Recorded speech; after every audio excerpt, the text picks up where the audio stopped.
متابعه ممتازه ديال ايليا الحديدي، يسدد كره ارضيه، وهنا المهاجم، هنا الهداف، هنا القناص، اللاعب رامي لقماني اللي كيتمكن من تسجيل الهدف الاول لفائده المنتخب الوطني المغربي. ونذكر بانه هذا الهدف الثالث لرامي لقماني في هذه البطوله. تألق ديال هذا اللاعب بشكل لافت. رامي لقماني لاعب فريق اندرليخت البلجيكي. هدف تعادل لفائده المنتخب المصري. هدف تعادل لفائده المنتخب المصري. دانيال تامر داني سدد الكره بشكل كره. ادم اللاكي ممتازه. هذه محاوله لفائده العناصر الوطنيه عند لاعب مروان بن طالب. مروان بن طالب يسدد محاوله.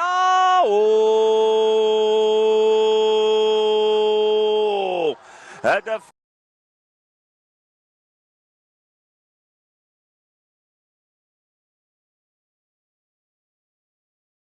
متابعه ممتازه ديال ايليا الحديدي، يسدد كره ارضيه، وهنا المهاجم، هنا الهداف، هنا القناص، اللاعب رامي لقماني اللي كيتمكن من تسجيل الهدف الاول لفائده المنتخب الوطني المغربي. ونذكر بانه هذا الهدف الثالث لرامي لقماني في هذه البطوله. تألق ديال هذا اللاعب بشكل لافت. رامي لقماني لاعب فريق اندرليخت البلجيكي. هدف تعادل لفائده المنتخب المصري.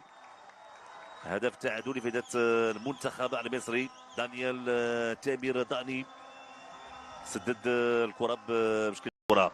ادم اللاكي ممتازه. هذه محاوله لفائده العناصر الوطنيه عند لاعب مروان بن طالب. مروان بن طالب يسدد محاوله.